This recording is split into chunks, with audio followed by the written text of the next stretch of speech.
রাজন্না হালদার 21শে জুলাইয়ের মঞ্চে তার বক্তৃতার পর রাজ্য রাজনীতিতে এই নামটা যথেষ্টই জনপ্রিয় হয়ে উঠেছে। তবে জানেন, রাজন্না এবার নিজের প্রফেশন পাল্টে ফেলছেন। একেবারে ঠিক শুনছেন, রাজন্না প্রফেশন পাল্টাচ্ছেন। তাহলে তিনি কি করছেন? না, তিনি সিনেমা করছেন। তাহলে তার রাজনীতির কি হবে? রাজনীতির ব্যাপারটা কি পুরোপুরি এখন তাহলে অতীত? কি বলছেন রাজন্না, শুনুন। আগামী 21শে জুলাই 2024 সালে এই দিনটা ধর্মতলায় নয়, দিল্লির লাল কেল্লার বুকে মমতা বন্দ্যোপাধ্যায় প্রতিষ্ঠিত করবেন। মমতা বন্দ্যোপাধ্যায় সেই নেত্রী, অভিষেক বন্দ্যোপাধ্যায় সেই নেতা যারা আমাদের মানুষের মুখে রেশন তুলে দিয়েছেন। তোমাদের কাছে সিবিআই আছে, ইডি আছে, আমাদের কাছে কি আছে জানো? আমাদের কাছে সবাই একসঙ্গে বলুন, দিদি আছে। আমাদের কাছে দিদি আছে। যে বটগাছটা আমাদের মাথার উপর হাত রেখেছে সেটা মমতা বন্দ্যোপাধ্যায়, মমতা বন্দ্যোপাধ্যায়ের মমতা বন্দ্যোপাধ্যায়। আজ 30টা বসন্ত পেরিয়ে গেছে, আমরা এখন এখানে আছি 21শে জুলাই। 30টা বসন্তের পর আমি মনে করি, আমি স্বপ্ন দেখি, আগামী 21শে জুলাই 2024 সালে এই দিনটা ধর্মতলায় নয়, দিল্লির লাল কেল্লার বুকে মমতা বন্দ্যোপাধ্যায় প্রতিষ্ঠিত করবেন।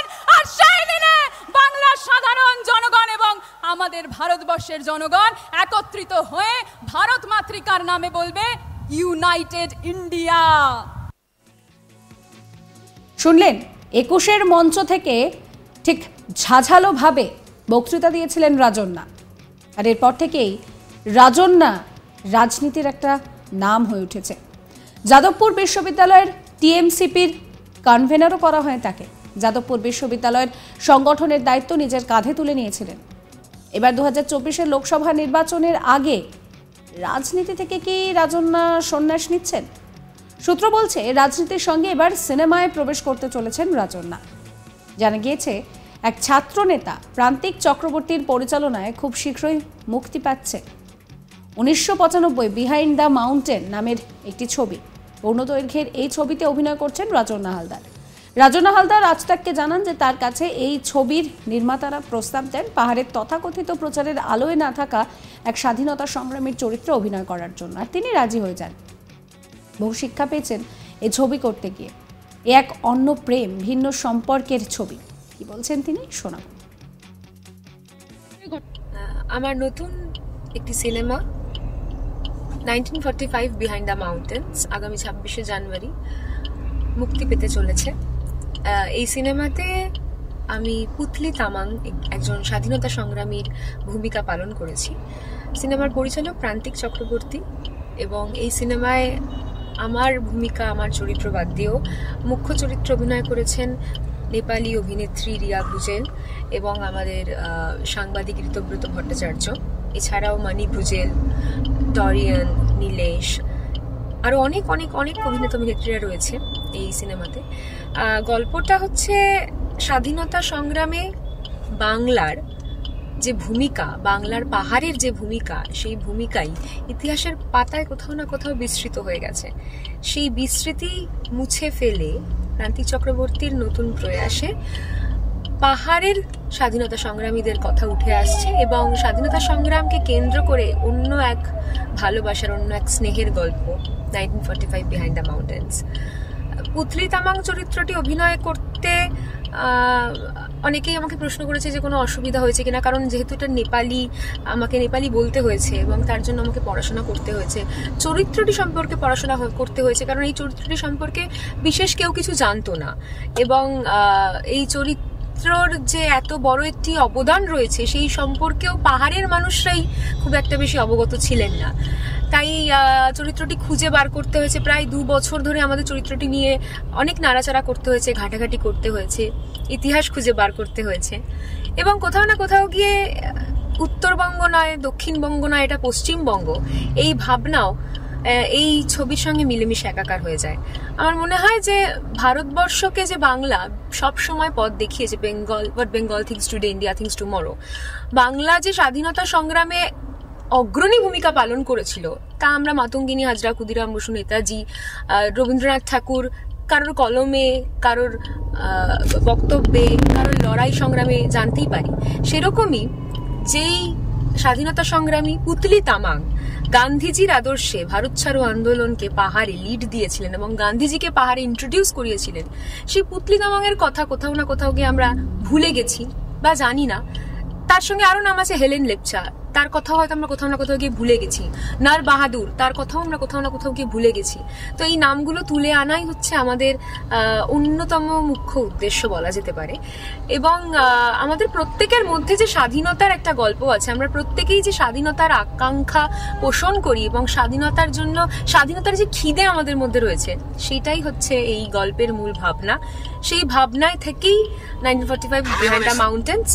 আমি চাই যে প্রত্যেকে আসুন, এই ছবি দেখুন। শুধুমাত্র এই ছবির স্বাধীনতা সংগ্রামের ছবি বা পুতলি তামাংয়ের ছবি এই জন্য নয়, এই ছবি আসুন দেখুন কারণ আপনাদের খুব ভালো লাগবে। এই ছবি আপনারা কোথাও না কোথাও গিয়ে প্রত্যেকটি ক্যারেক্টারের সঙ্গে আপনারা নিজেদেরকে কানেক্ট করতে পারবেন, কাহিনীকে নিজেদের কাহিনী হিসাবে তৈরি করতে পারবেন বা নির্মাণ করতে পারবেন। এবং সব থেকে বড় বিষয়, আমরা প্রত্যেকেই কম বেশি কিন্তু পাহাড় ভালোবাসি। তো সেই জায়গা থেকে দাঁড়িয়ে পাহাড়ের যে মনোরম দৃশ্য, সেই দৃশ্যের টানে অন্তত একবার আসুন। এ নিয়ে আমার কলিগ সুজয় কি রিপোর্ট দিচ্ছেন দেখুন। 21শে জুলাইয়ের মঞ্চে ঝাঁঝালো বক্তব্য দিতে দেখা গিয়েছিল রাজন্না হালদারকে। আপনাদের নিশ্চয়ই সে কথা মনে আছে। সেই বক্তব্য দিয়ে রাতারাতি বলা যেতে পারে তৃণমূল কংগ্রেসের কাছে এই তরুণ তুর্কি নেত্রী রাজন্না হালদার একেবারে সবার সামনে তার নাম উঠে এসেছিল। তারপর থেকেই পথ চলা শুরু রাজন্না হালদারের। অত্যন্ত জনপ্রিয় এই নেত্রী রাজন্না হালদার। তাকে তো আমরা রাজনীতির মঞ্চে আমরা এতদিন দেখছিলাম, এবার শুধু রাজনীতি নয়, তাকে অভিনয়ের মঞ্চে, সিনেমার মঞ্চেও তাকে দেখা যেতে পারে। প্রান্তিক চক্রবর্তীর প্রযোজনায় 1945 নামে একটি সিনেমা, যে সিনেমাতে অভিনয় করতে দেখা যাবে রাজন্না হালদারকে। এবং একেবারে একটা সাধারণ মহিলা হিসাবে একজন এই যে সিনেমাতে তাকে আমরা দেখতে পাবো। এবং আমরা যেটা জানতে পাচ্ছি, স্বাধীনতা সংগ্রামী একটি অভিনয়, সেই অভিনয়ে তাকে দেখা যাবে। এবং উত্তরবঙ্গের পাহাড়ের সেই সময়ে যে বিপ্লবী মুহূর্ত, বিপ্লবী যে কার্যকলাপ, সেই বিপ্লবী কার্যকলাপের বেশ কিছু বিষয়, বেশ কিছু মুহূর্ত অভিনয় করবে রাজন্না হালদার। আমরা জানি যে 21শে জুলাইয়ের মঞ্চ থেকে সেই যে ঝাঁঝালো বক্তব্য, তারপর তাকে যাদবপুর বিশ্ববিদ্যালয়ের টিএমসিপির কনভেনার করা হলো। তার কাছে অভিষেক বন্দ্যোপাধ্যায় তাকে ডাক করালেন তাকে বাড়িতে এবং বিশেষভাবে দায়িত্ব দিলেন যাদবপুরে তৃণমূল কংগ্রেসের ইউনিটে।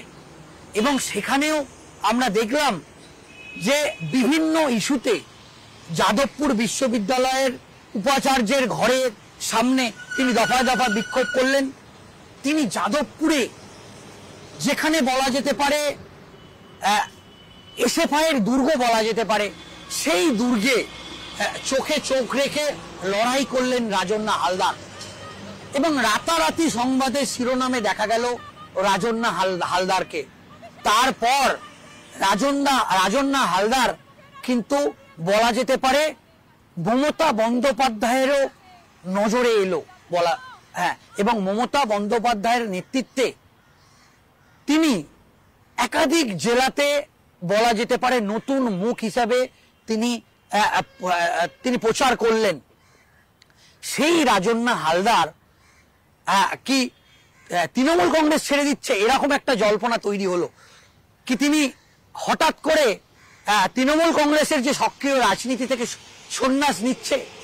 কিন্তু না, তার সঙ্গে আজতাক বাংলার পক্ষ থেকে আমি যোগাযোগ করেছিলাম, তিনি পরিষ্কার বললেন না, এটা একেবারে ভুল ব্যাখ্যা।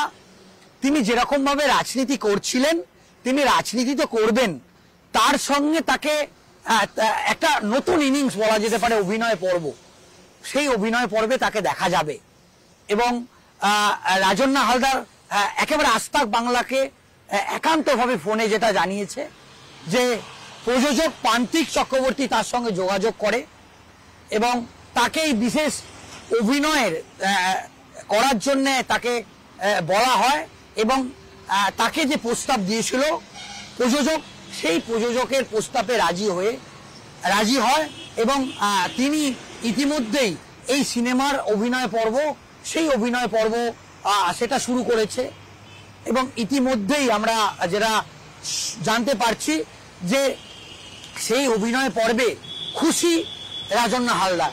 তিনি বলেছেন যে রাজনীতিতে তার হাতে খড়ি অনেক আগেই হয়েছে এবং এই সিনেমাতেও তার হাতে খড়ি হলো এবং যে বেশ কিছু যে শুটিং হয়েছে সেই শুটিংয়ে বলা যেতে পারে তার একেবারে নতুন অভিজ্ঞতা এবং সেই অভিজ্ঞতা তার হয়েছে এবং তিনি এই শুটিং খুব ভালোভাবেই করেছে, সেটাও তিনি আমাদের আজ তাক বাংলাকে একান্তভাবে জানিয়েছেন।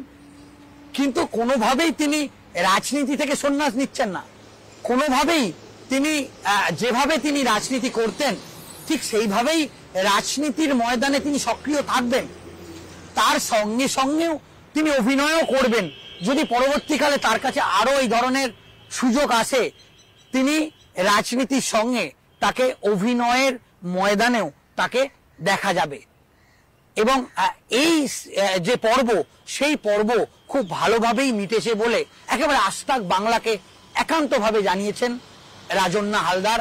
একেবারে তৃণমূল কংগ্রেসের যুব নেত্রী তার নতুন ইনিংস, সেই নতুন ইনিংস যেটা শুরু করেছে আজ তাক বাংলাও তাকে একেবারে অভিনন্দন জানালো। সমস্ত খবরের আপডেটের জন্য সাবস্ক্রাইব করবেন আজ তাক বাংলার ইউটিউব চ্যানেলকে, ফলো করবেন আজ তাক বাংলার হোয়াটসঅ্যাপ চ্যানেলে।